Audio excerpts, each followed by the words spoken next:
So hello everyone. In last class we have seen with the different amino acids, and then we have done one trick for the identifying the essential and non-essential amino acids. In last class we have studied different structures of different amino acids. Now आज के class में हम start करेंगे what is peptide and proteins के बारे में। हम protein का स्ट्रक्चर कैसे होता है and some important problems for the proteins and amino acids. Okay, now let us start. So what are proteins? Proteins क्या होते हैं? They are nothing but amino acids are connected by peptide linkage. Proteins में बहुत सारे amino acids होते हैं। Okay, तो different amino acid जब एक दूसरे से लिंक हो जाते हैं, that linkage is called as peptide linkage. Very simple thing होती है यहाँ पे। Amide linkage is called as peptide linkage. अब देखो, दो अमीनो एसिड का हमने एक डाई अमीनो एसिड बोल सकते हैं हम इसको। Poly amino acid is a one of the name for the proteins. Okay, तो यहाँ पे हम क्या कर सकते हैं कि दो अमीनो एसिड को जैसे हम जोड़ देंगे, तो जनरल कन्वेंशन क्या होता है कि व्हाटएवर, सपोज मुझे ग्लाइसिन और अमीनो एसिड को जोड़ना है, ठीक है। Now I am having the glycine. What is the glycine and what is alanine? Glycine मतलब NH2, यहाँ पे हम NH2 लिखेंगे यहाँ पे, कनेक्टेड टू CH। ग्लाइसिन में दो हाइड्रोजन होते हैं and CO OH group present होता है, ठीक है। Alanine is what? एलानिन में क्या डिफरेंस होगा? फिर से मैं NH2 यही से चालू कर दूंगा, NH2 लिखना। Okay, so NH2 here, NH2 plus NH2 connected to CH। Alanine है, एलानिन मतलब यहाँ पे क्या होना चाहिए था? CH3 group and then C double bond OH। यहाँ से सिंपल मुझे क्या करना है, धीरे धीरे हम प्रोटीन की तरफ बढ़ेंगे। How the structure of protein is there. तो पहले ये पेप्टाइड देख लेते हैं। तो यहाँ पे क्या होता है, एक वाटर मॉलिक्यूल को निकाल दो, -H2O कर दो। ओके, जैसे ये -H2O हो जाएगा, ये CO connected to NH connected to CH मतलब देखो यहाँ पे CO। अब ये अमीनो एसिड्स आपको मिला, हम इसको बोलेंगे di amino acid. Di amino acid को जनरली डाई अमीनो एसिड नहीं बोला जाता है, but it is called as dipeptide. इसको बोला जाता है पेप्टाइड। पेप्टाइड क्यों बोला जाता है? Because it is connected by this CO-NH linkage. तो amine linkage present in the protein, amine linkage, धीरे धीरे हम प्रोटीन ही देखने वाले हैं। तो amine linkage present in, sorry amine नहीं, ये कौन सी लिंकेज है? Amide linkage present in protein called as peptide linkage. Peptide मतलब CONH2, अमाइड लिंकेज ही होती है। यहाँ से वाटर मॉलिक्यूल निकल गया, हमें ये डाइपेप्टाइड मिला। इसको डाइपेप्टाइड का मतलब होता है आपके पास होंगे दो अमीनो एसिड। डाइपेप्टाइड में पेप्टाइड लिंकेज कितनी होती है?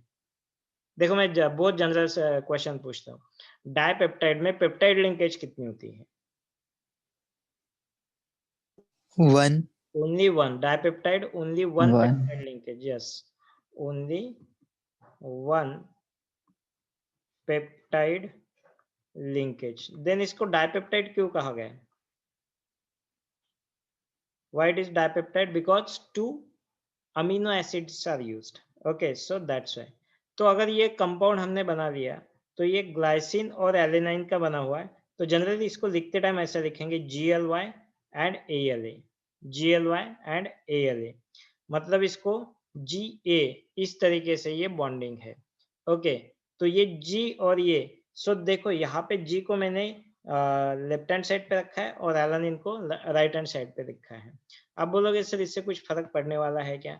क्या मैं इसको उल्टा करके लिख सकता हूँ? तो जनरल कन्वेंशन के हिसाब से आप इसको उल्टा करके लिख नहीं सकते हो। ओके, और जब भी ये प्रोटीन या फिर अमीनो एसिड्स में होते हैं, लेफ्ट हैंड साइड पे जो भी ग्रुप होंगे, लेफ्ट हैंड साइड पे जो भी ग्रुप्स होंगे, मतलब यहाँ पे ग्लाइसिन है, ओके, जो भी अमीनो एसिड प्रेजेंट होगा, इसका ये नाइट्रोजन ये ओपन है तो इसको बोलते हैं यन टर्मिनस। लेफ्ट हैंड साइड पे जो भी होगा उसको बोलते हैं यन टर्मिनस, और राइट हैंड साइड पे जो भी होगा उसका COOH ओपन होता है, सो दैट्स वाई इसका नाम होता है सी टर्मिनस। सी टर्मिनस मतलब COOH। This is the general convention of writing the dipeptide, नहीं तो प्रोटीन्स के लिए ये इसी तरीके से आप लिखते हो। ओके, लेफ्ट हैंड साइड पे होता है मतलब वो ग्लाइसिन, और ओके लेफ्ट हैंड साइड पे होता है मतलब उसको हम यन टर्मिनस बोलते हैं। राइट हैंड साइड के ऊपर होता है that is called as so what is that, C terminus. ठीक है, और इसका नाम लिखते टाइम लिखते हैं हम, इसका जो होता है ये देखो एलानिन हो जाता है, जो एंड पे होता है उसको पूरा एलानिन लिखते हैं, और जो राइट हैंड साइड पे होता, लेफ्ट हैंड साइड पे होता है उसको लिखते हैं ग्लाइसिनाइल। पढ़ते टाइम इसको पढ़ेंगे ग्लाइसिनाइल। आप बोलोगे सर ग्लाइसिनाइल, ग्लाइ एला लिखा और एला ग्लाई लिखा, कोई डिफरेंस है क्या? Yes there is a difference. इसको आप उल्टा करके नहीं लिख सकते हो। जैसे आपने एला ग्लाई करके लिखा, एला इसका मतलब है कि ये एला मीन्स एन टर्मिनस और ग्लाइसिन ये है सी टर्मिनस। इसका नाम लिखते टाइम हम लिखेंगे या alanyl glycine, alanyl glycine, because ये जो राइट हैंड साइड पे था that is now C terminus. अगर इसका स्ट्रक्चर पूरा लिखना है तो स्ट्रक्चर चलो मैं लिख के बताता हूँ आपको। ठीक है, CONH लिंकेज आपकी यहाँ पे प्रेजेंट होती है, तो स्टार्ट आप बीच में से भी कर सकते हो। CONH लिंकेज होगी, इस साइड में CH को कोई अल्काइल ग्रुप प्रेजेंट होगा और इस साइड में COOH होगा। इस साइड में NH CO तक आ गया, CH होगा आपके पास, CH इसको भी कोई अल्काइल ग्रुप प्रेजेंट होगा और यहाँ पे NH2 रहेगा। इतना कोई भी आपको अगर अमीनो एसिड दिया है, di amino acid, tri amino acid, dipeptide, tripeptide दिया है तो आप इतना लिख सकते हो। ठीक है, ये आपकी पेप्टाइड लिंकेज है, इस साइड में एक अमीनो एसिड, इस साइड में दूसरा अमीनो एसिड। यहाँ पे क्या दिया है आपको? एलानाइल ग्लाइसिन। एलानाइल का मतलब क्या होता है? यहाँ पे कौन सा एक ग्रुप होना चाहिए था? CH3 होगा, ये एलानाइल ग्रुप। इस साइड में ग्लाइसिन है, ग्लाइसिन में कौन सा ग्रुप होता है? ग्लाइसिन में कोई फंक्शनल ग्रुप या फिर अल्काइल ग्रुप नहीं होता है, खाली हाइड्रोजन होता है। यहाँ पे हाइड्रोजन लिखो, नहीं तो इसको CH2 कर दो। Yes it is alanyl glycine. ये दोनों अलग अलग है, पहले ये समझ लो। This is a general convention of writing, theoretical नहीं, it is a general convention, इसी को मानते हैं। Okay, and it is accepted, accepted है वर्ल्ड वाइड। ठीक है, तो ध्यान रखोगे। ओके, तो ऐसा क्वेश्चन अगर पूछा, how many different dipeptides are found using 2 amino acid, 2 अलग अलग अमीनो एसिड है आपके पास, तो कितने अलग अलग तरीके के डाइपेप्टाइड आप बना सकते हो? Okay, can you tell this answer? यहाँ पे दिखाई है हाउ मेनी, कितने बन सकते हैं देखो, कितने, how many different dipeptides are possible by using 2 different amino acid. मान लो आपके पास एक ग्लाइसिन है और दूसरा है एलानाइन। ओके, तो कितने बन सकते हैं देखो, ग्लाइसिन एलानाइल एक, एलानाइल ग्लाइसिन दूसरा, एलानाइन के ही 2 टाइम, मतलब डाइपेप्टाइड एलानाइन का बन सकता है, नहीं तो ग्लाइसिनाइल ग्लाइसिन, मतलब इस तरीके से। तो ये 4 डाइपेप्टाइड्स आप बना सकते हो, डाइपेप्टाइड्स आप बना सकते हो। ठीक है, यहाँ पे ऐसा क्वेश्चन होगा, how many tripeptide possible by using 2 different amino acid. 2 different amino acid से ट्राइपेप्टाइड कितने बन सकते हैं? ट्राइपेप्टाइड अगर देखना है हमें, ठीक है, इसके ऊपर आते हैं, फार्मूला के ऊपर बाद में। ठीक है, तो यहाँ पे फार्मूला कैसे आता है देखो, पहले कॉम्बिनेशन देख लो कितना होता है। तो पॉसिबिलिटीज कैसे है कि G है और आपके पास A है। ठीक है, G है और आपके पास A है, तो ग्लाइसिन के ही 3 बन जाएंगे, एलानाइन के 3 बन जाए, तीनों एलानाइन हो जाएंगे, नहीं तो ट्राइपेप्टाइड बनाना है आपको। Okay, G A A A, ठीक है, नहीं तो फिर अभी G में एक A डालेंगे, GAG और AAG। इस तरीके से आप डिफरेंट परम्यूटेशन कॉम्बिनेशन करके देखते हो तो 8 डाइपेप्टाइड्स। यहाँ से एक फॉर्मूला आप निकाल सकते हो। What is that formula? You should write it m raised to power n, m raised to power n। ठीक है, अब ये n क्या है और m क्या है? m is nothing but, m क्या होना चाहिए आपका? That is the amino acids, length of और number of हाँ नंबर ऑफ, नहीं नहीं नहीं, length of amino acids, length of chain, मतलब डाई है तो 2, ट्राई है तो 3, टेट्रा है तो 4। Okay, length of chain. और n क्या होगा? n इज नहीं नहीं नहीं नहीं उल्टा हो गया, उल्टा हुआ सर। पावर 3 चाहिए ना। हाँ, 2 रेज़ टू पावर मतलब m क्या होगा? Different amino acids. m हो जाएगा डिफरेंट अमीनो एसिड्स, m हो जाएगा number of different amino acids, m हो जाएगा आपका number of different amino acids. यहाँ पे अमीनो एसिड्स कितने हैं? और n क्या हो जाएगा? n हो जाएगा लेंथ ऑफ पेप्टाइड। पेप्टाइड की लेंथ कितनी है? डाई है तो 2, ट्राई है तो 3, टेट्रा है तो 4। यहाँ पे क्या दिया है आपको? 2 डिफरेंट अमीनो एसिड्स है, तो 2 रेज़ टू पावर, फिर यहाँ पे n इज इक्वल टू 3 आ जाएगा, मतलब इसका आंसर हो जाएगा 8। तो 8 अमीनो एसिड्स, 8 ट्राइपेप्टाइड्स ऐसे बन सकते हैं। इसके ऐसे क्वेश्चंस आ जाएंगे इसके ऊपर। ठीक है, yes, okay. How to name tripeptide. चलो, ट्राइपेप्टाइड का नाम अगर देना है तो इनको सपोज यहाँ पे इसको अगर नेम देना है तो ये दोनों को अल्काइल यानी सब्स्टिट्यूएंट मानेंगे और इसको एज ए मेन मानेंगे, मतलब लास्ट वाला ग्लाइसिन पूरा लिखेंगे, ग्लाइसिन। अब ये 2 टाइम्स है तो मैं इसको लिखूंगा डाई ग्लाइसिनाइल, डाइग्लाइसिनाइल। और अगर ये इसका अगर नेम लिखना है मुझे तो मैं लिखूंगा ग्लाइसिनाइल, ग्लाइसिनाइल। इसको अल्फाबेटिकली मत करो, ग्लाइसिनाइल इसको लिख रहा हूं मैं, इसका नोमेनक्लेचर लिख रहा हूं, ग्लाइसिनाइल। देन लिखेंगे एलानाइल और लास्ट वाला पूरा लिखेंगे ग्लाइसिन। क्लियर? ग्लाइसिनाइल, एलानाइल, ग्लाइसिन। ओके, ये दोनों थे इसलिए मैंने डाइग्लाइसिनाइल लिखा है। बट अगर सीक्वेंस भी मेंटेन करना है, देखो यहाँ पे जानबूझ के ये वाला एग्जांपल मैंने डिस्कस किया है। अगर ये जी नहीं है, हाँ AGG अगर है हमारे पास, तो इसका नोमेनक्लेचर कैसे होगा फिर? इसमें एलानाइल पहले आ जाएगा, एलानाइल, ग्लाइसिनाइल, ग्लाइसिनाइल, ग्लाइसिन। ओके, यानी यहाँ पे अल्फाबेटिकली सीक्वेंस इंपॉर्टेंट रहता है, इसलिए हम अल्फाबेटिकली नहीं यूज करेंगे। Okay, so this is the way of writing the nomenclature for tripeptide. Generally नहीं पूछते बट यू शुड नो। ठीक है, clear? Okay, how many decapeptides possible by using 2 different amino acids? What will be the answer? Question क्या है? How many decapeptides are possible by using 2 different amino acids? 10 raise to power 2 रहेगा या 2 raise to power 10 रहेगा? डेकापेप्टाइड निकालना है 2 raised to 10. 2 raise to power 10 रहेगा, तो answer क्या आता है 2 रेज़ टू पावर 10 का? 1024. 1024, यस। सो ऐसे क्वेश्चन आ सकते हैं, कितने डेकापेप्टाइड्स आपके बन सकते हैं? Don't go for 2 raise to power 2, ये गलत हो जाएगा। 10 रेज़ टू पावर 2, ठीक है? मैंने आपको बोला डेकापेप्टाइड है, डेका मतलब chain of the length, peptide कितने हैं तो ये ऊपर आता है, और कितने डिफरेंट अमीनो एसिड्स है ये यहाँ पे आते हैं। ठीक है, अगर ये यही चीज आपके 3 है यहाँ पे तो 3 रेज़ टू पावर 10 ऐसा कुछ आ जाएगा। ठीक है, तो ध्यान रखना है, इस तरीके से क्वेश्चन पूछेंगे, ये आते हैं, ये इस तरीके से क्वेश्चन आते हैं।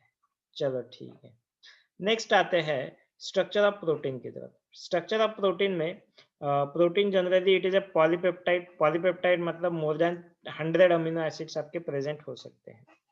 तो स्ट्रक्चर ऑफ प्रोटीन डिटरमाइन करते समय ये स्ट्रक्चर्स के टाइप नहीं होते, these are the stages. Stages मतलब एक पहली स्टेज है प्राइमरी स्ट्रक्चर, बाद में secondary structure, then tertiary structure, then quaternary structure. Actually available कौन सा होता है तो ये क्वाटरनरी स्ट्रक्चर अवेलेबल होता है। क्वाटरनरी से साइंटिस्ट लोगों ने पहले डिराइव किया टर्शियरी स्ट्रक्चर, टर्शियरी से डिराइव किया फिर सेकेंडरी स्ट्रक्चर कैसे होगा, और सेकेंडरी से फाइनली ये आगे प्राइमरी स्ट्रक्चर के ऊपर।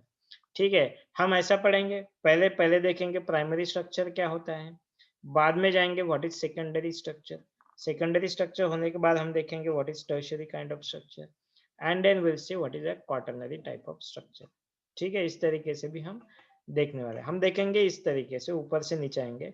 बट जैसे साइंटिस्ट को ऐसे मिला है तो उन्होंने रिसर्च कैसे किया इसके ऊपर, तो पहले क्वाटरनरी अवेलेबल था, उसको सिंप्लीफाई किया, सॉल्व किया, टर्शरी मिला, टर्शरी को सॉल्व किया, सिंप्लीफाई किया, सेकेंडरी मिला, सेकेंडरी को सिंप्लीफाई करने के बाद प्राइमरी स्ट्रक्चर मिला। So these are the stages of the structure of the protein. ठीक है, इनको स्टेजेस बोलो, not the types of the structures. ठीक है, सबसे पहले आता है प्राइमरी स्ट्रक्चर। प्राइमरी स्ट्रक्चर से इन्फो क्या मिलती है? प्राइमरी स्ट्रक्चर से हमें ये इन्फो मिलती है कि आपके सीक्वेंस क्या है, प्रोटीन्स का सीक्वेंस क्या है। अभी हमने देखा जो सीक्वेंस राइट हैंड साइड और left hand side are different, तो ये इस तरीके से whatever the amino acids are there, GGALK, ऐसा ये सीक्वेंस कुछ ना कुछ टाइप का सीक्वेंस होता है। तो ये जो अलग अलग प्रोटीन्स होते हैं या फिर अलग अलग अमीनो एसिड्स होते हैं, they are connected in this manner, ऐसे चेन की एक चेन बनाएंगे इसको।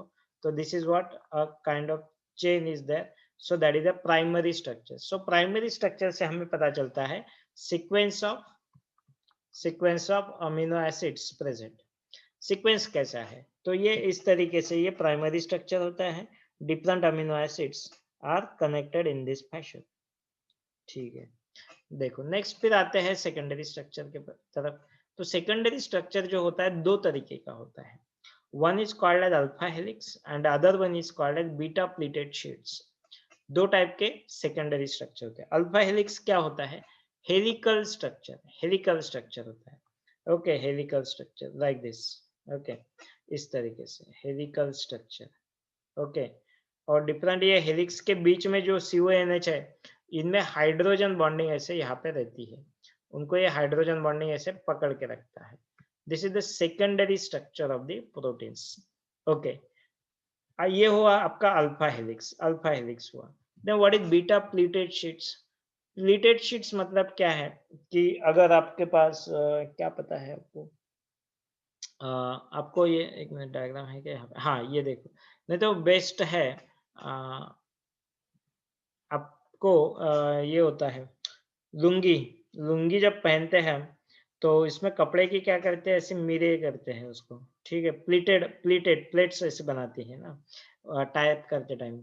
साड़ी को टाई अप जब करते हो तो ऐसे टाइप की मिरे बनती है, इसको प्लीटेड शीट्स बोलते हैं। ओके, वो आगे पीछे ऐसे टाइप के ये शीट्स रहेंगी।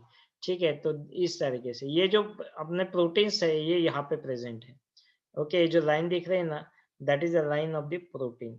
और ये जो है, ये हाइड्रोजन बॉन्डिंग, इस तरीके से हाइड्रोजन बॉन्डिंग होती है। ओके, एक शीट ऊपर आ जाएगी, वही दूसरी शीट नीचे जाएगी, ऊपर आ जाएगी, नीचे जाएगी, ऐसे ऐसे ऐसे कंटिन्यू चालू रहता है। ठीक है, ये है अल्फा हेलिक्स। एक्चुअल में देखो, ये अल्फा हेलिक्स है, इस तरीके से ये चेन है प्रोटीन की, और यहाँ पे बीच बीच में क्या होता है, हाइड्रोजन बॉन्ड होता है। वही बीटा प्लीटेड शीट्स कैसे होती है? अपने छत पे ये टीन देखे होंगे, टीन के छत देखे होंगे। अब देखो टीन में ऐसा ऐसा ऐसा ऐसा ऐसा नालीदार ऐसे बनता है।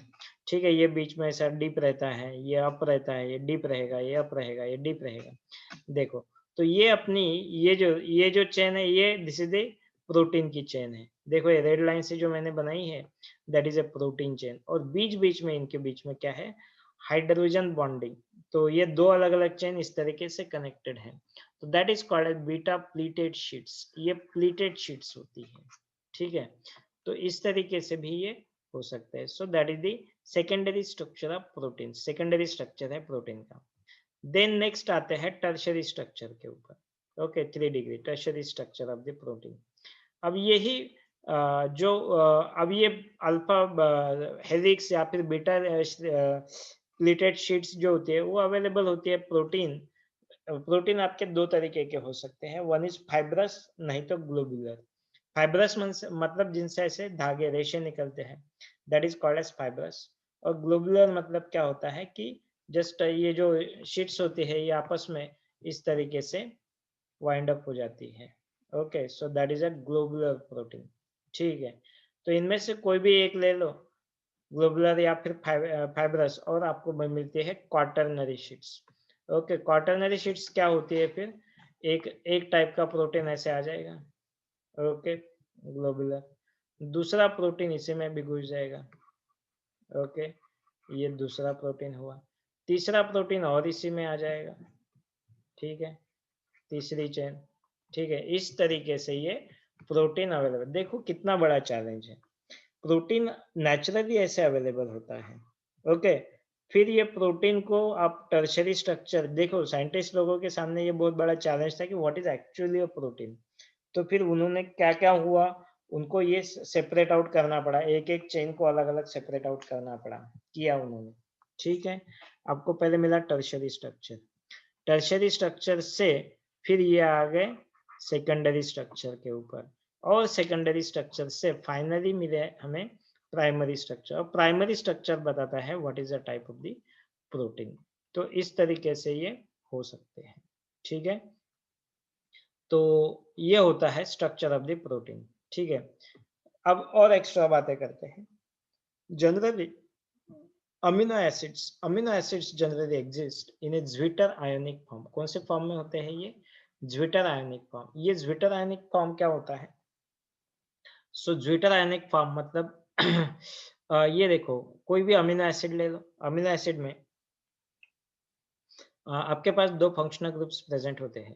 One is carboxylic acid group and the second one is amino and the other one is carboxylic acid. ये अपने अपने, ये carboxylic acid is acidic group and NH2 is a basic group. तो एक ही मॉलिक्यूल में दोनों ग्रुप प्रेजेंट है, तो ये क्या करते हैं, आपस में ही एक एसिड बेस रिएक्शन हो जाती है।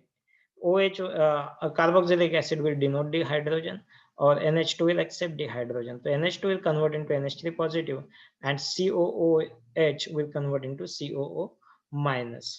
ठीक है, तो ये होता है ज्विटर आयोनिक फॉर्म। कभी कभी ये COOH का परसेंटेज ज्यादा रहता है, NH3 का परसेंटेज ज्यादा रहता है। The pH at which maximum concentration of zwitter ion is present. The pH at which maximum percentage or concentration of zwitter ion is present is called as isoelectric point। और ये PI के ऊपर advance में problems होते हैं, that's why it is a important isoelectric point। उसको PI को ही isoelectric point बोलते हैं। What is the definition for pH? What is the definition for isoelectric point? It is the pH at which maximum concentration of the zwitter ion is present, it's called as pH, PI।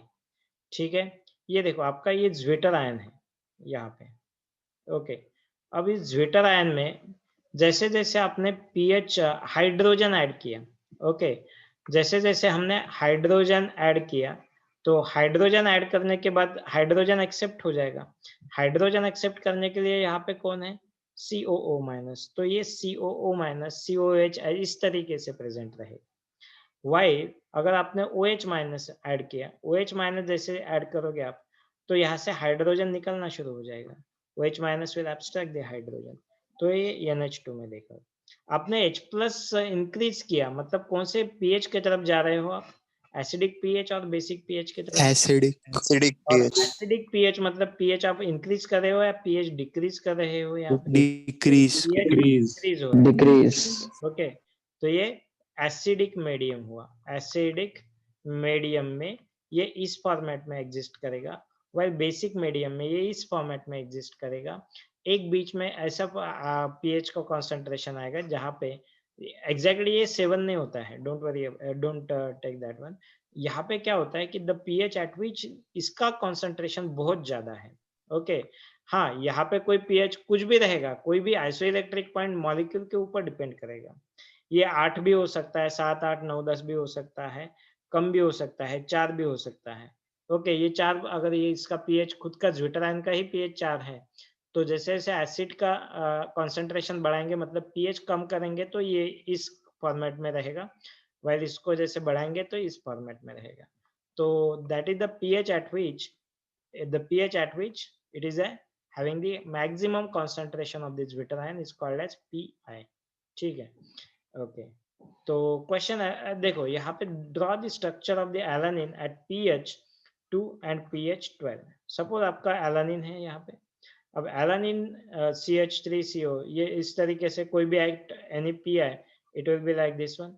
तो pH is equal to 2 मतलब acidic pH की तरफ जाएंगे।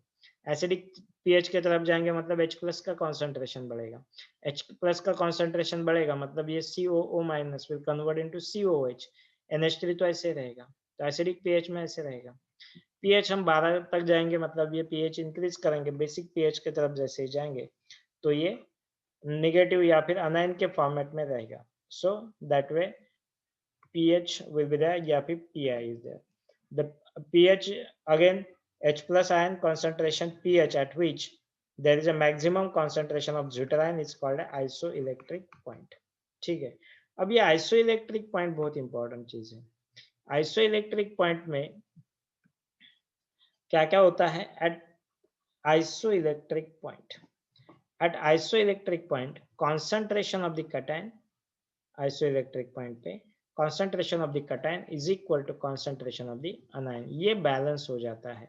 जितना ये cation रहता है उतना ही अनायन रहता है, दोनों आइसोइलेक्ट्रिक पॉइंट पे बैलेंस रहते हैं। Okay, net charge on amino acid, isoelectric point पे अमीनो एसिड के ऊपर चार्ज कौन सा रहेगा? 0 रहेगा। तो दोनों के चार्ज बोथ इक्वल रहेंगे, cation as well as anion, that's why it is a net charge will be 0। Okay, suppose कोई कंपाउंड हाईली एसिडिक है। ओके, सपोज कोई कंपाउंड हाईली एसिडिक है, इसमें देखो आपके पास दो तीन अलग अलग हाईली एसिडिक मतलब एसिडिक फंक्शनल ग्रुप दिया है। देखो यहाँ पे COOH है, CH, CH2, CH2, COH। Can you tell me what is the name of this acid? Name of this amino acid? Name क्या है इस अमीनो एसिड का? 2, 3 और 9।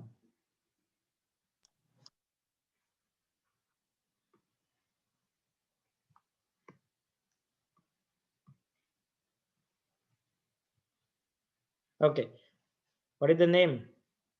Glutaric acid. Glutaric Glutaric acid. acid है, yes, glutaric acid। glutaric नहीं, glutamic,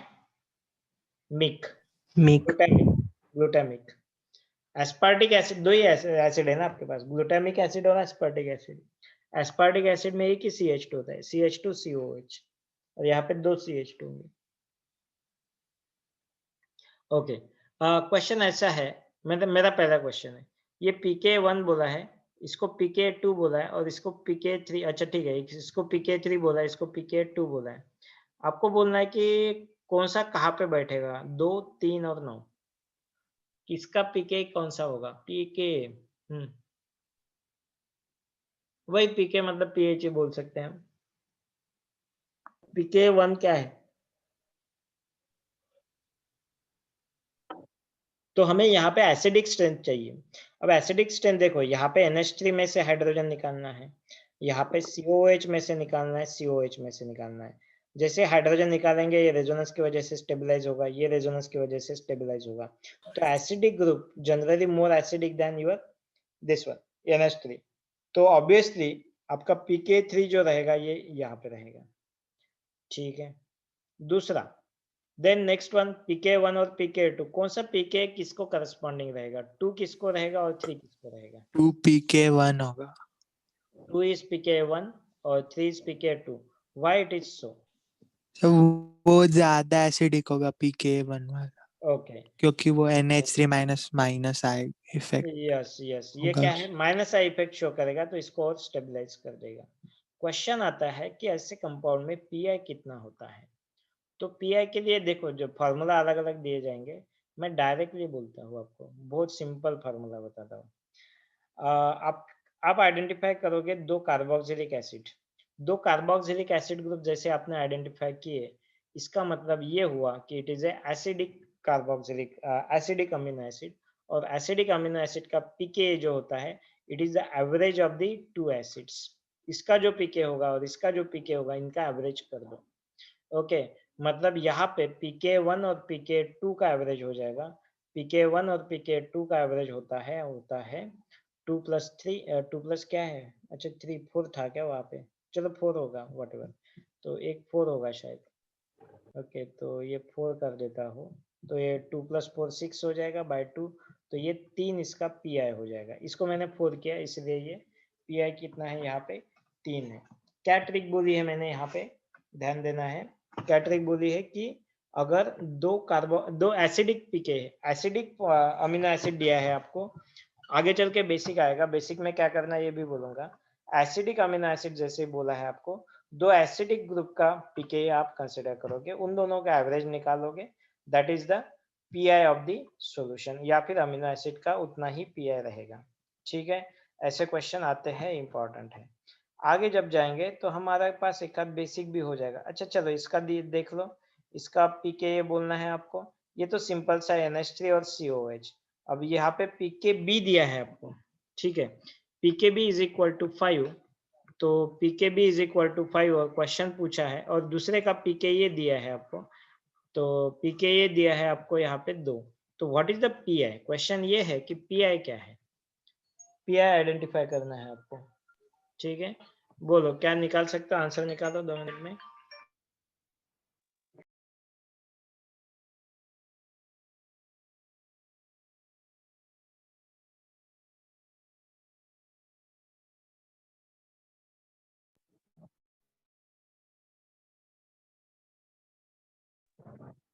five point 5.5 yes sir 5.5 Yes, sir.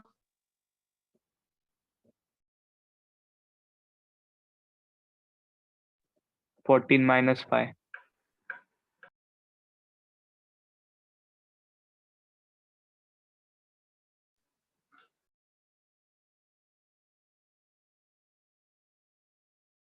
9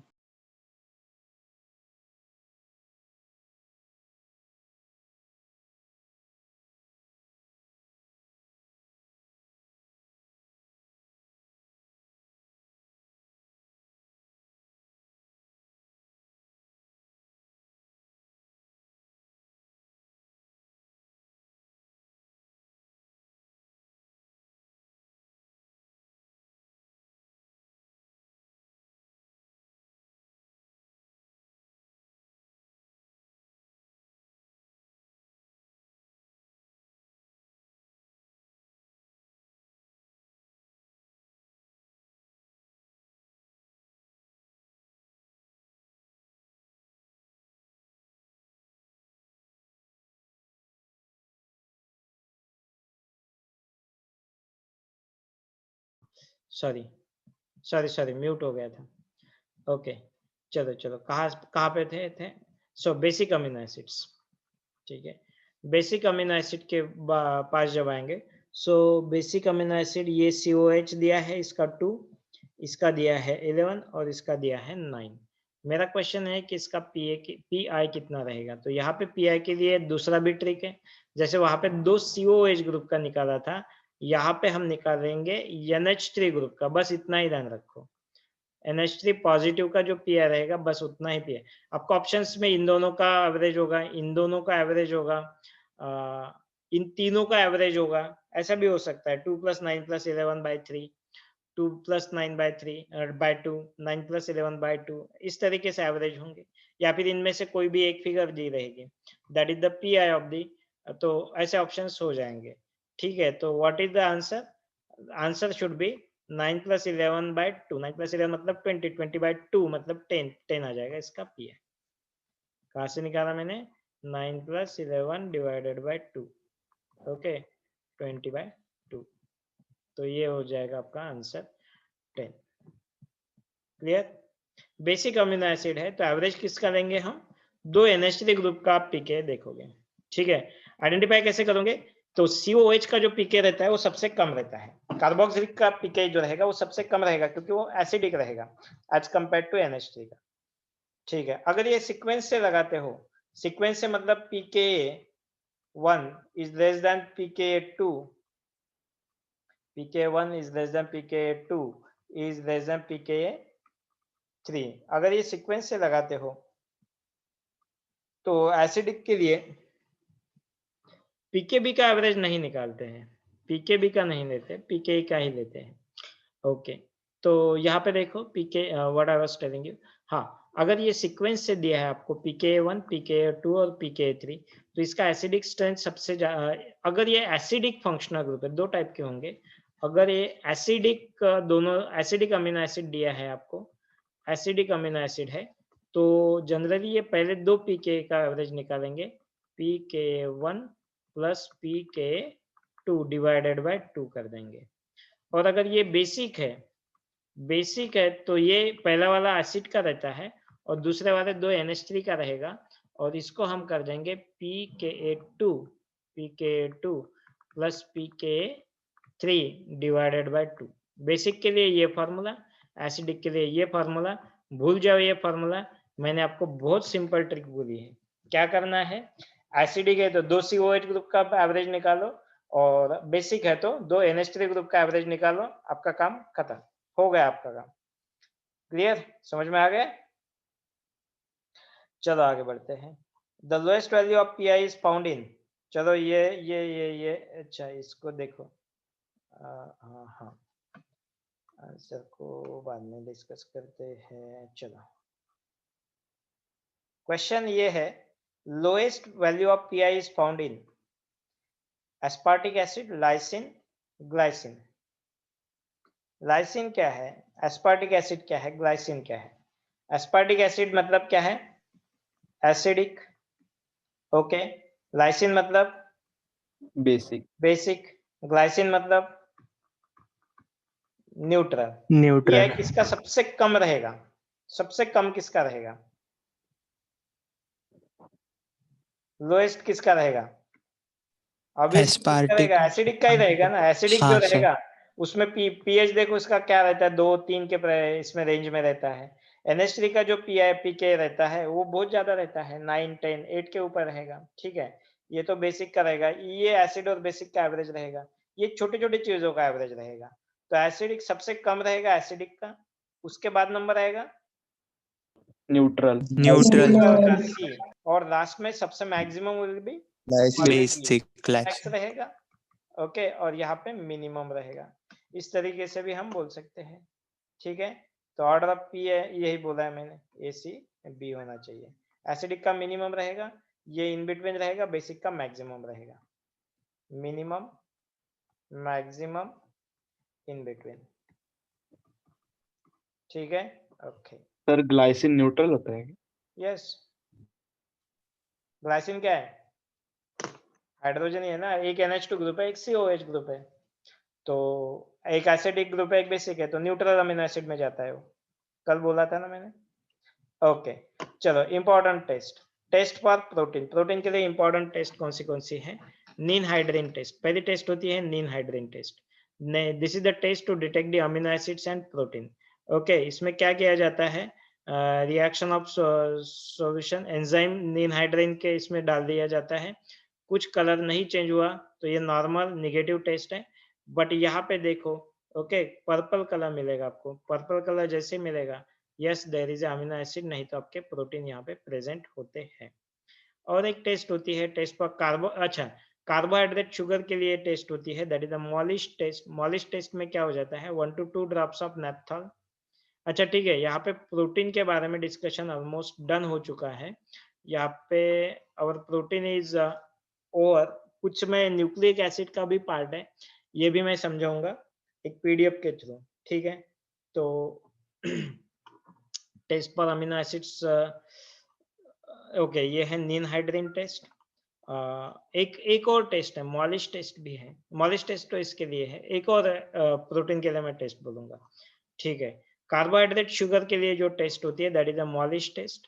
अगर यहाँ पे कार्बोहाइड्रेट प्रेजेंटली ये इसमें डाल दिया आपने एक टेस्ट ट्यूब में, इसमें 2 ड्रॉप्स ऑफ नेप्थॉल डालोगे, अल्फा नेप्थॉल डालोगे, और बाद में कॉन्सेंट्रेटेड HCl ऐसे ड्रॉप वाइज वॉल के थ्रू ऐसा करोगे, छोड़ोगे, और जैसे आप छोड़ोगे यहाँ पे एक रिंग बन जाएगी, that is a brown colour की, यहाँ पे वायलेट कलर की एक रिंग बनेगी, ठीक है।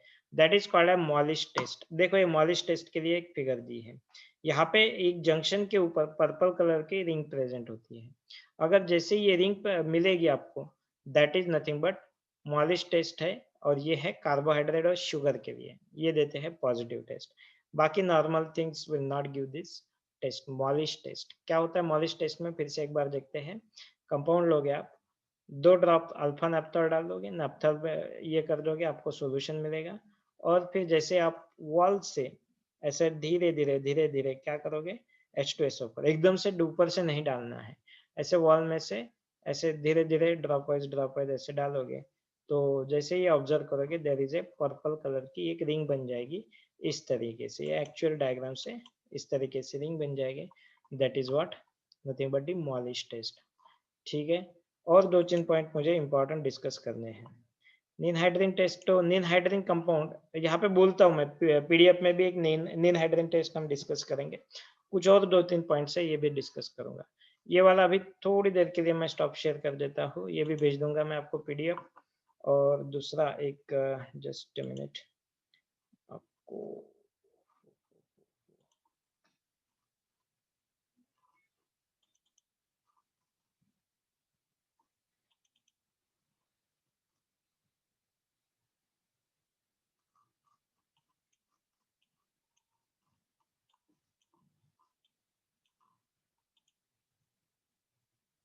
पीडीएफ को मैं, हाँ इस पीडीएफ को मैं आपको शेयर भी कर दूंगा खुद में, कोई प्रॉब्लम नहीं। देखो यहाँ पे और 2-4 पॉइंट जो हमने डिस्कस नहीं किए हैं वो वाले ले लेंगे यहाँ पे। बायोमोलिक्यूल्स, कार्बोहाइड्रेट्स का पहला पार्ट है ये कार्बोहाइड्रेट्स का।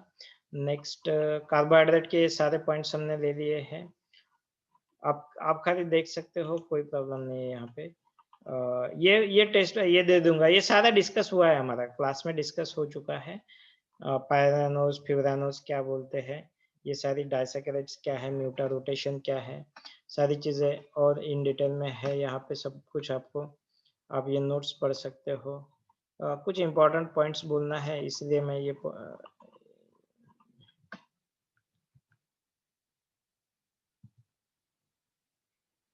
Amino acids, okay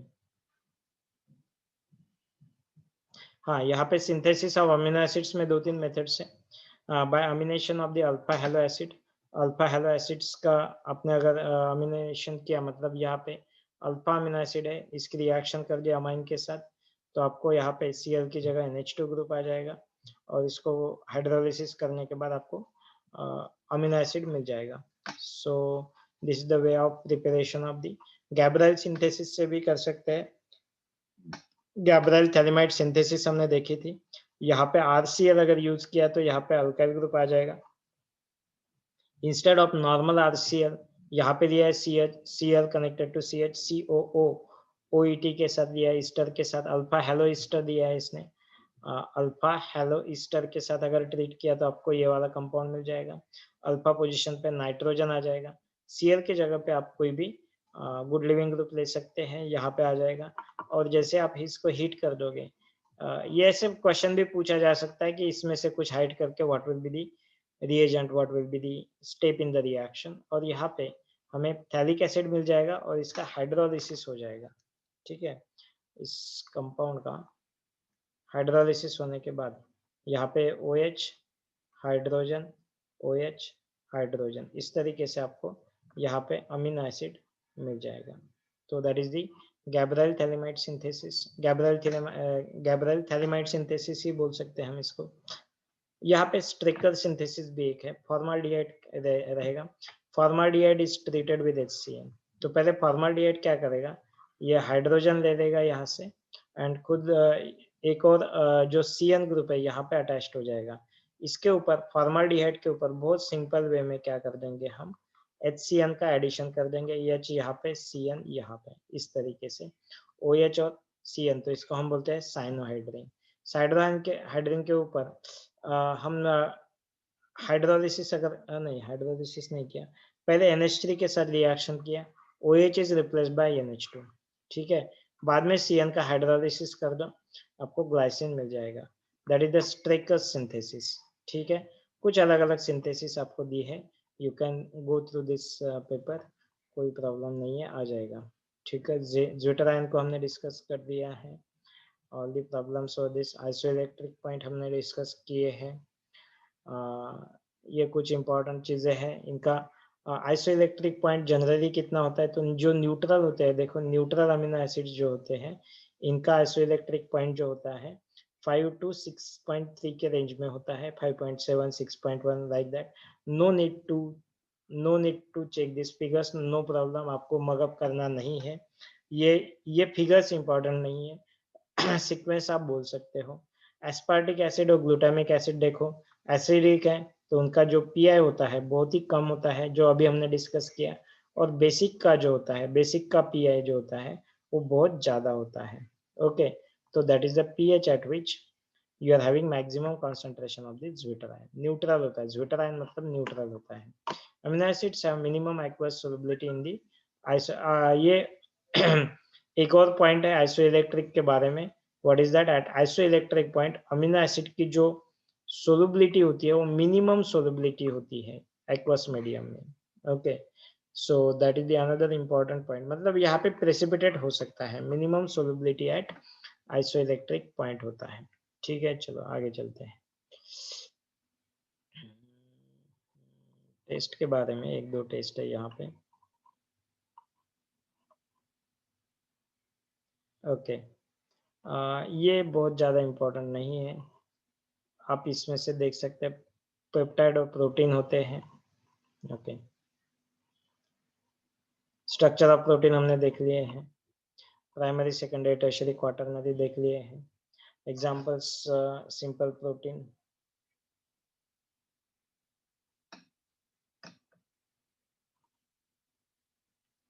okay. Protein, ये वाला क्वेश्चन बहुत बार आता है, this is the important one. Fibrous protein, fibrous protein क्या है? Made up of polypeptide chain that are parallel to axis, और यहाँ पे ऐसे फाइब्रस टाइप के रहेंगे।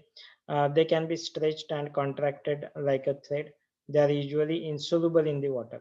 फाइब्रस जो होते हैं इनसोल्युबल इन द वाटर। और एग्जाम्पल जो होते हैं वो keratin, keratin this is the important example, NCERT में एज इट इज दिया है, you have to learn this one. Keratin जो होता है, केराटिन हेयर में, पता होगा आपको, केराटिन हेयर में पाया जाता है, देन ऊल में, सिल्क में और नेल्स में केराटिन पाया जाता है। मायोसिन जो प्रोटीन होता है that is found in the muscle. Okay, ये होते हैं फाइब्रस प्रोटीन। देन नेक्स्ट आता है ग्लोबुलर प्रोटीन। ग्लोबुलर प्रोटीन मतलब इनका जो स्ट्रक्चर होता है इस तरीके से होता है, ठीक है। दीज हैव मोर और less spherical shape, spherical shape होता है, कॉम्पैक्ट स्ट्रक्चर होता है, और these are soluble in the, soluble होते हैं ये। these are फाइब्रस जो होते हैं insoluble होते हैं, ग्लोबुलर जो होते हैं वो soluble होते हैं। Amino acid helix are tightly together by hydrogen bond. Okay, important example है इसका albumin. Albumin is egg protein, egg में जो होता है दैट इज अल्ब्यूमिन प्रोटीन, ठीक है। That is example of globular protein. Classification according to function, structural, बाकी ये हो गए ब्लड। ओके, हाँ, टेस्ट फॉर प्रोटीन्स के लिए दो इंपॉर्टेंट टेस्ट है, मिलान्स टेस्ट, हाँ तीन इंपॉर्टेंट टेस्ट है। देखो नीन हाइड्रीन टेस्ट हमने डिस्कस की थी, पर्पल कलर में दिखता है नीन हाइड्रीन सॉल्यूशन में। पहले देखते हैं हम ब्यूरेट टेस्ट। ब्यूरेट टेस्ट क्या होती है? On addition of a dilute copper sulphide, copper sulphide को एडिशन कर दी to the alkaline solution of a protein, a violet color is developed. Okay, this test is due to presence of CONH linkage. Burette test, burette test बोलते हैं इसको। Adding the dilute copper sulfide to the alkaline solution, copper sulfide का solution रहेगा, okay, to the alkaline solution of the protein में इसको डाल देंगे। Okay, Milan's test, Milan's test क्या होती है? Milan's reagent consist of the mercury Hg dissolved in nitric acid HgNO3. Okay, that is a Milan's reagent forming the mixture of mercuric and mercurous nitrate, mercuric और mercurous nitrate का mixture रहेगा इसमें। Okay, when Milan's reagent is added to the protein, a white precipitate is formed, okay, which turns brick red, white ppt मिलेगा हमें, white ppt मिलेगा, which turns brick red on heating, heat कर दो इसको, brick red में convert हो जाएगा, ठीक है। This test is given by the protein which eats tyrosine and on hydrolysis. सबके सब नहीं देते हैं, ओके। जिनमें टायरोसिन, एक आध स्ट्रक्चर में टायरोसिन प्रेजेंट होता है वही ये टेस्ट देते हैं, Millon's test. And why tyrosine only? याद है आपको what is tyrosine? R group क्या था टायरोसिन में?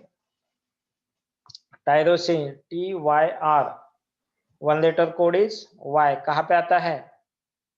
STY में आता है ना, STY, STY कहाँ पे है?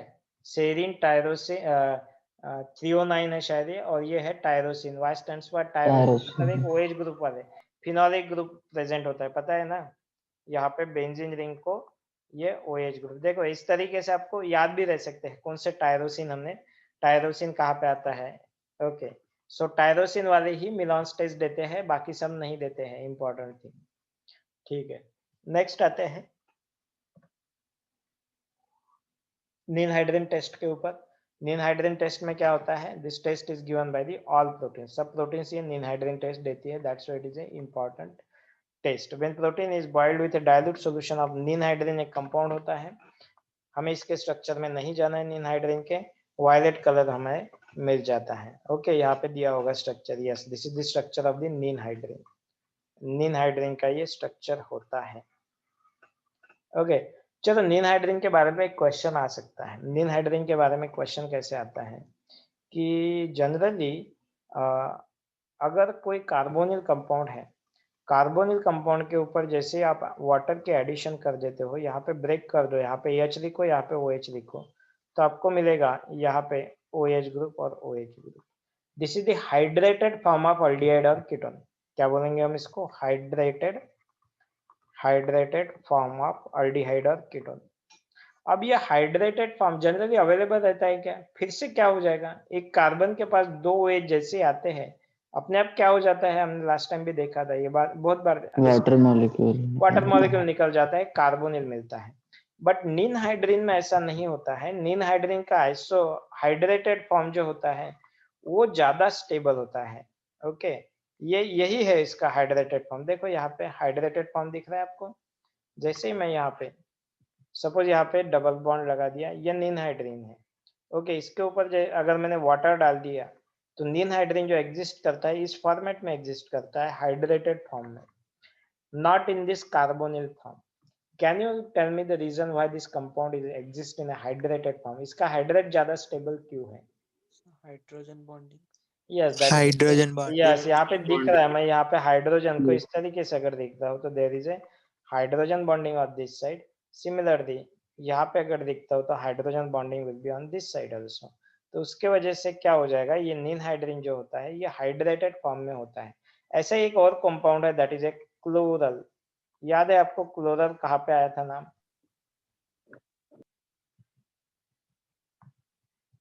ये नाम कहाँ पे आया था, क्लोरोफॉर्म वाली टेस्ट में आया था, और क्लोरोफॉर्म वाली टेस्ट में बना था CCl3CHO।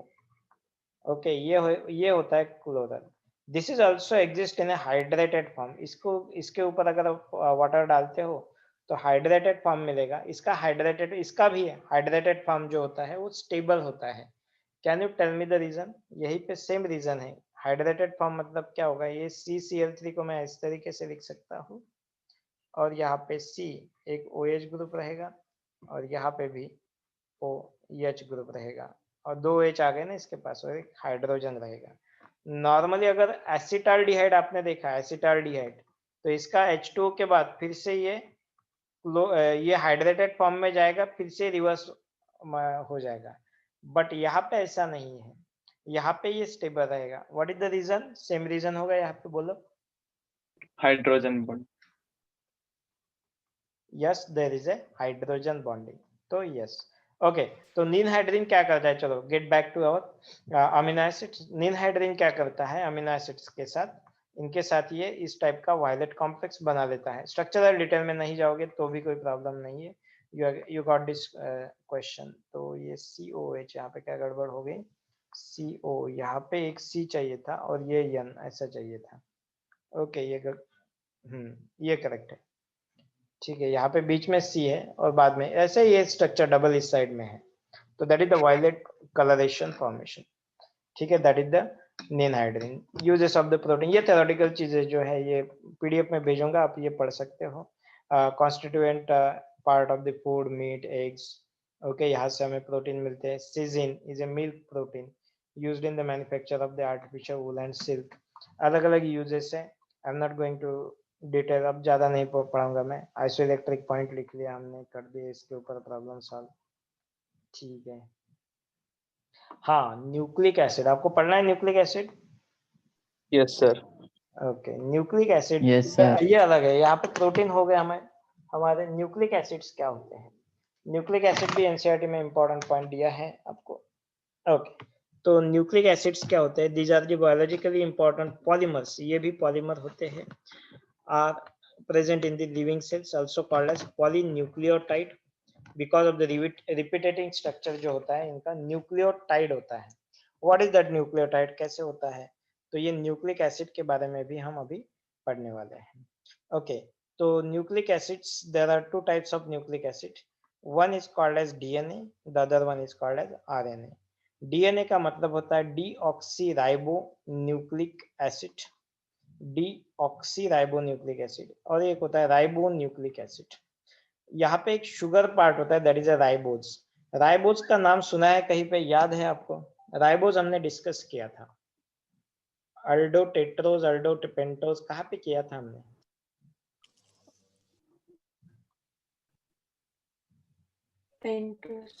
अल्डोट्रायोज में ग्लिसरॉल्डिहाइड था, अल्डोटेट्रोज में 2 OH ग्रुप रहेंगे, OH OH, याद है? ये वाला थ्रियो इरिथ्रियो में जाता है, और पेंटोज वाला जो है, यस, पेंटोज वाला जो होता है ये यहाँ पे जाता है, that is one of that is a ribose. याद है? RA, मैंने क्या बोला था? RAXL, RAXL मतलब पहला राइबोज, Yes, अरेबिनोज, sir. थाइरोज, लाइगोज, उसमें से सबसे पहले वाला जो था वो दैट वाज द राइबोज। अब पहले वाला था मतलब क्या लिखना है मुझे? यहाँ पे CHO रहेगा और यहाँ पे CH2OH रहेगा। देखो ये सीक्वेंस से भी याद होना चाहिए आपको, राइबोज कहाँ पे था पहले में। पहला मतलब यहाँ पे क्या लिखना है? OH कौन से साइड में लिखना है, कौन सा OH कौन से साइड में लिखना है, बोलो? तीनों Right OH side. राइट में। तीनों OH right. यस, तीनों OH जैसे आप राइट में लिखोगे यहाँ पे मिलता है आपको राइबोज, ये होता है राइबोज। ठीक है, ये लगेगा हमें अभी। ओके, तो एक होता है डीऑक्सीराइबो न्यूक्लिक एसिड में एक ऑक्सीजन, इन तीनों में से एक ऑक्सीजन हट जाता है, it becomes a deoxyribo nucleic acid, और बाकी होता है कि राइबो न्यूक्लिक एसिड। दो टाइप के न्यूक्लिक एसिड होते हैं, डीएनए एंड आरएनए। इनमें 3 पार्ट्स होते हैं, composition of the nucleic acid, nucleic acid में 3 पार्ट्स होते हैं। One is a phosphate group, दूसरा शुगर, शुगर मतलब यहाँ पे राइबोज है, और तीसरा है नाइट्रोजनस बेसिस। ये नाइट्रोजनस बेसिस भी इंपॉर्टेंट होते हैं, ठीक है, इसके ऊपर भी आते हैं। तो फॉस्फेट ग्रुप कौन सा होता है? फॉस्फेट ग्रुप मतलब PO4 3-, PO4 3-, ये होता है phosphate group. P double bond O 3 oxygen, so phosphate group is a nucleic in the nucleic acid. Phosphate group is bonded to the hydroxyl group of the sugar. Sugar के hydroxyl group से ये join होता है। देखो, 2 types of sugars are present in the nucleic acid, एक होता है RNA में डी राइबोज प्रेजेंट होता है, डीएनए में डीऑक्सी राइबोज प्रेजेंट होता है, डी राइबोज और डीऑक्सी राइबोज। ठीक है, अब ये जो यहाँ से आप इसका 5 मेंबर्ड रिंग भी बना सकते हैं, इसका रिंग स्ट्रक्चर आप अगर बनाते हो तो यहाँ से ये OH जो होगा, ये OH का लोन पेयर इस CH2 के पास फॉर्म हो जाएगा, 1 2 3 4, और ऑक्सीजन 5 मेंबर्ड रिंग मिलेगी। आप इसका स्ट्रक्चर देख सकते हो, नहीं तो यही से डायरेक्टली देखो। डी राइबोज क्या होता है? डी राइबोज में ये ऑक्सीजन इस तरीके से ऐसा ऊपर हो जाएगा, और ये 5 मेंबर्ड रिंग बन जाएगी।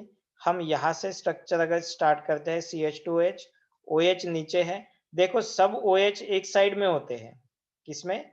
राइबोज में, तो ये OH दोनों डाउन द प्लेन हो जाएंगे। ये ऊपर दिखा है OH, तो ये हो जाएगा अल्फा बीटा, बीटा हो जाएगा, ये ऊपर है तो ये भी डीऑक्सी वाला बीटा डिहाइड्रोक्सी वाला पार्ट है। इसके भी एनोमर्स होंगे, एक अल्फा होगा एक बीटा होगा, तो ये बीटा क्यों है? तो यहाँ पे OH दोनों को हमने ऊपर लिखा है। ओके, यहाँ पे देखो ये जो OH है यहाँ पे से गायब हुआ है, डीऑक्सीराइबोज में ये C2 वाला OH जो है वो गायब है, इसलिए इसका नाम दिया गया है डीऑक्सी, एक ऑक्सीजन कम कर दिया, राइबोज, डीऑक्सी राइबोज। ठीक है, अब थर्ड वाले पार्ट पे आते हैं, थर्ड कंपोनेंट, मतलब यहाँ पे क्या है, न्यूक्लिक एसिड टोटल किन 3 पार्ट का बना है? एक तो फॉस्फेट ग्रुप है आपका, फॉस्फेट ग्रुप PO O- और O।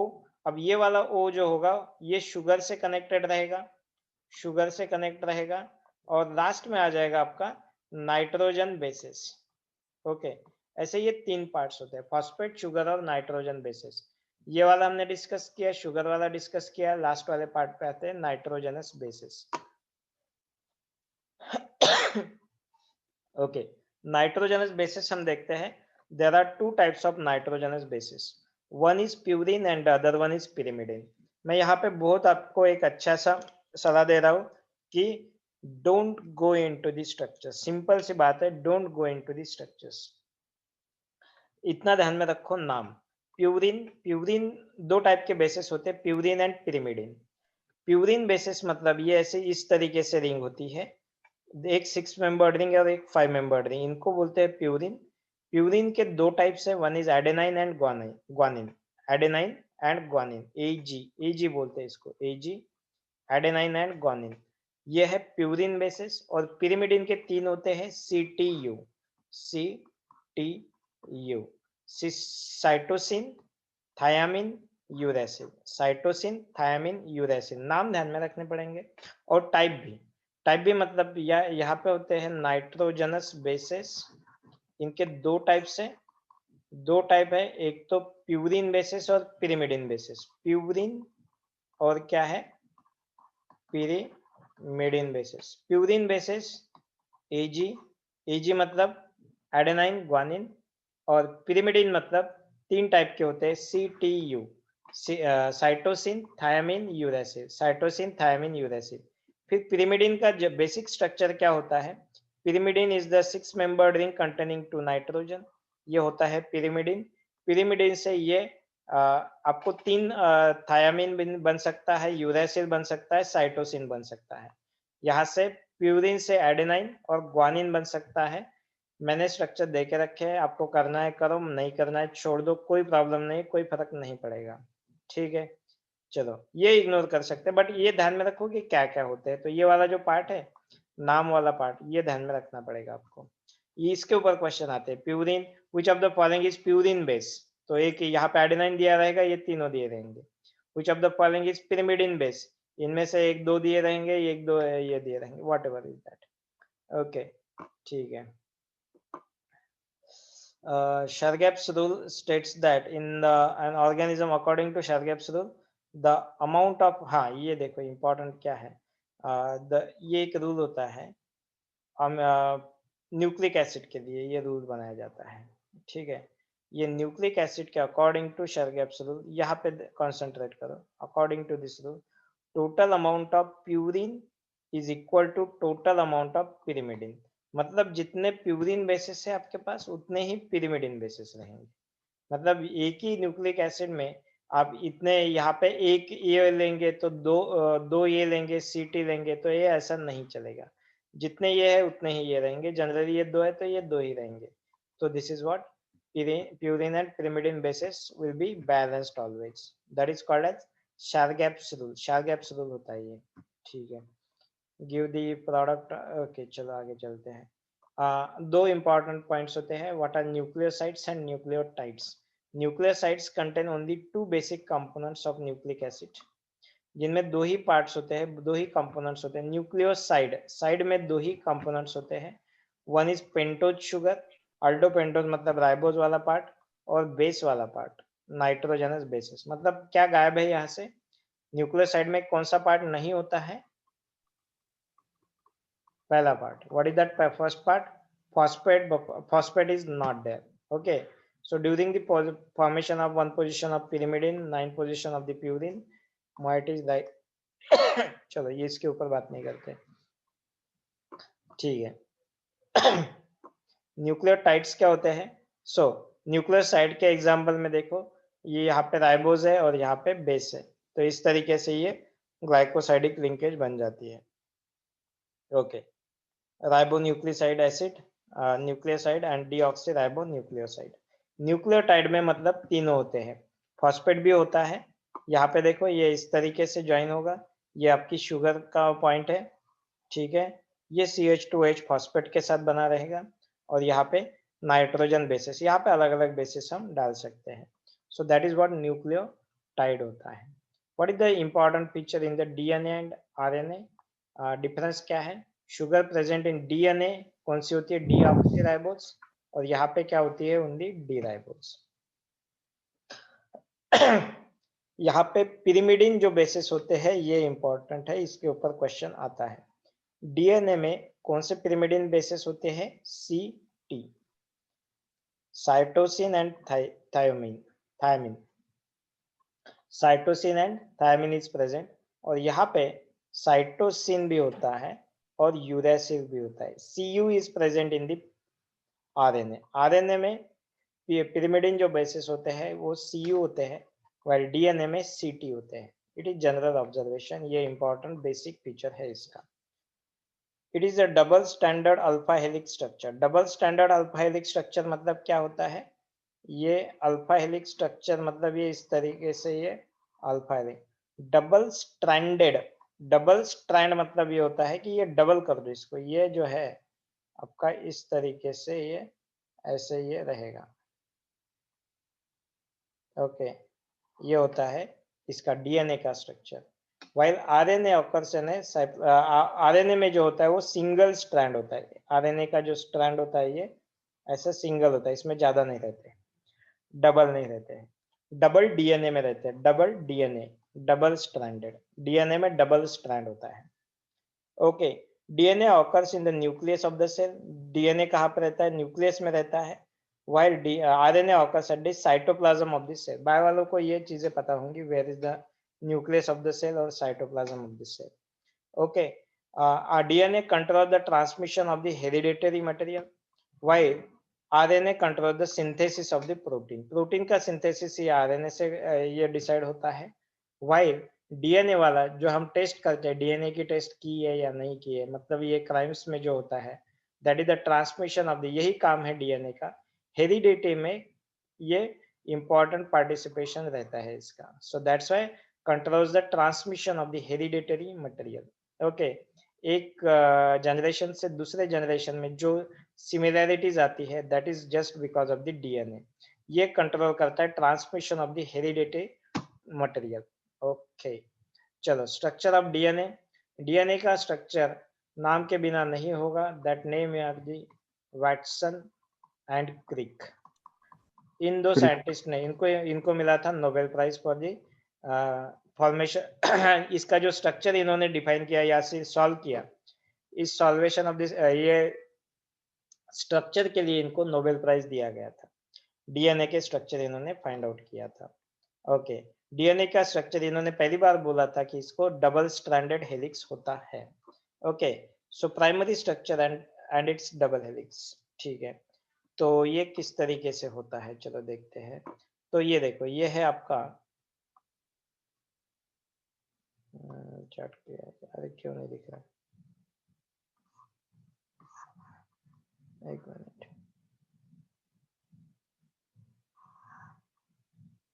ओके, ठीक है, तो इस तरीके से ये स्ट्रक्चर होता है। देखो यहाँ पे ये राइबोन्यूक्लिक एसिड है, आपके डीऑक्सी राइबोन्यूक्लिक एसिड है। डीएनए का स्ट्रक्चर है ना, डीएनए मतलब डीऑक्सी राइबोन्यूक्लिक एसिड होगी। यहाँ पे हाइड्रोजन होना चाहिए था। ओके, डीऑक्सी है तो ये वाला शुगर वाला पार्ट है, ये CH2OH है जो कि फॉस्फेट से कनेक्टेड रहता है। ओके, और ये बेस से कनेक्ट रहता है, पिरिमिडिन बेसिस से। ओके, ये वाला फॉस्फेट से कनेक्ट होगा, नेक्स्ट फॉस्फेट से, ये बेस से कनेक्ट होगा, फिर वैसे। तो ये ऐसा एक पार्ट दूसरे पार्ट से, दूसरा पार्ट नेक्स्ट पार्ट से, तीसरा पार्ट नेक्स्ट पार्ट से, नेक्स्ट पार्ट से, यहाँ पे बेसिस इनके ऐसे रहेंगे। So this way it is A polymeric chain ऐसे बना लेगी। सो ये प्राइमरी स्ट्रक्चर इसका रहेगा। ओके, डबल हेलिक्स स्ट्रक्चर क्यों रहेगा? तो ये डबल हेलिक्स स्ट्रक्चर मतलब एक हेलिक्स इस साइड से ऐसा ऐसा ऐसा ऐसा चेन बनाएगा, एक हेलिक्स ऐसा ऐसा ऐसा ऐसा आ जाएगा।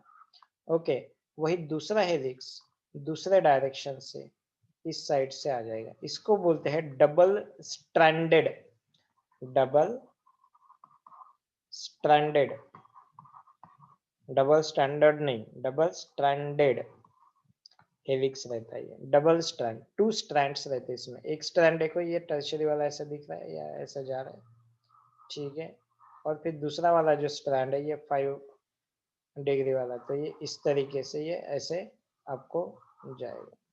ठीक है, तो ये है आपका डबल और double helix structure of the DNA, ठीक है। और ये जो कनेक्ट रहते हैं ये इस तरीके से ये पेयर्स बनाते हैं। अब ये जो पेयर बनाते हैं जिसी यानी guanine connected with cytosine, adenine connected with thymine, ठीक है। अब इनमें भी कुछ तो एक पैटर्न होता है। देखो मैंने यहाँ पे नाम दिया था आपको, Watson and Crick in 1953 proposed that DNA polymers have the duplex structure। ये एक्सरे क्रिस्टलोग्राफी की वजह से ये एक्चुअली ये पता चला है कि इसका स्ट्रक्चर ऐसे हो सकता है। इन्होंने ये स्ट्रक्चर को सॉल्व किया था, ठीक है। ये ऐसा जमाना था 1953 में, तो एक्सरे क्रिस्टलोग्राफी मशीन जस्ट वहाँ पे इंट्रोड्यूस हो गई थी। और एक्सरे क्रिस्टलोग्राफी मशीन का अगर आपके पास सपोज यहाँ पे कोई बेंजीन मॉलिक्यूल है, बेंजीन मॉलिक्यूल को कोई 2-3 ग्रुप अटैच कर दो, कार्बोक्सिलिक एसिड, NH2 ग्रुप, यहाँ पे और कुछ ग्रुप अटैच कर दो, एक आध मॉलिक्यूल, बहुत बड़ा नहीं, छोटा सा मॉलिक्यूल। अगर इसका स्ट्रक्चर भी आपने फाइंड आउट कर दिया कि ये इस तरीके से ये सॉलिड स्टेट में रहता है, ओके, उसके ऊपर भी नोबेल प्राइज मिल सकता था, क्योंकि वो जो वर्क था इतना टीडियस और बहुत ज्यादा हेडेक वाला वर्क था।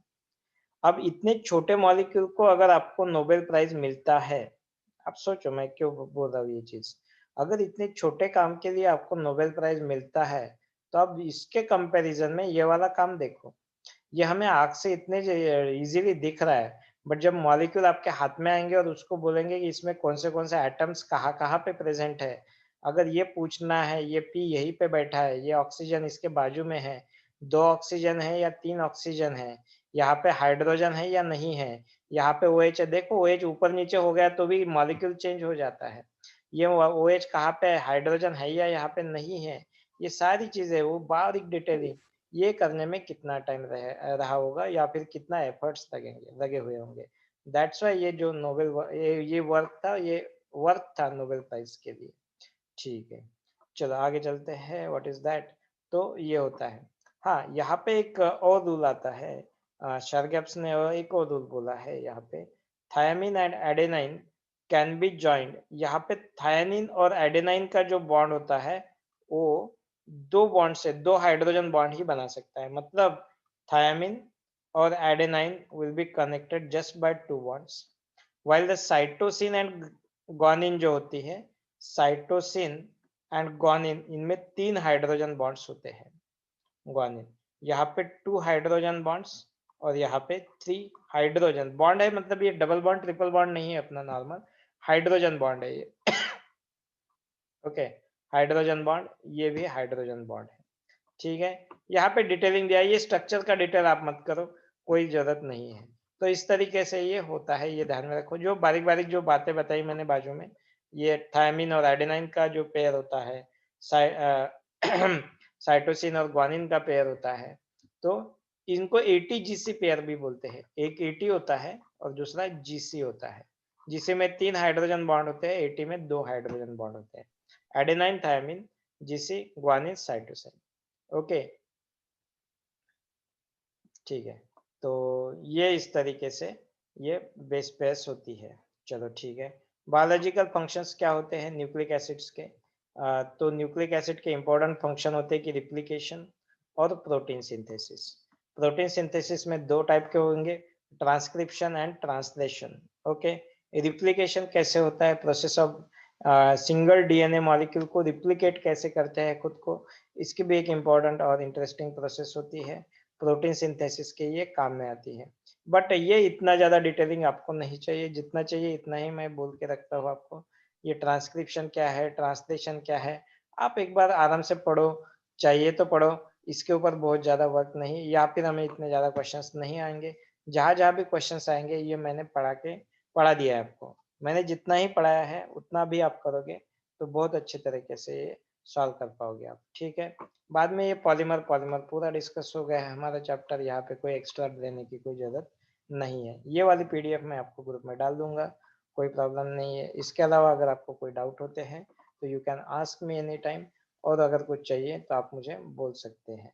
With that our nucleic acid as well as what is that protein वाला जो पार्ट होता है यहाँ पे मेरे तरफ से खत्म हो चुका है, ठीक है।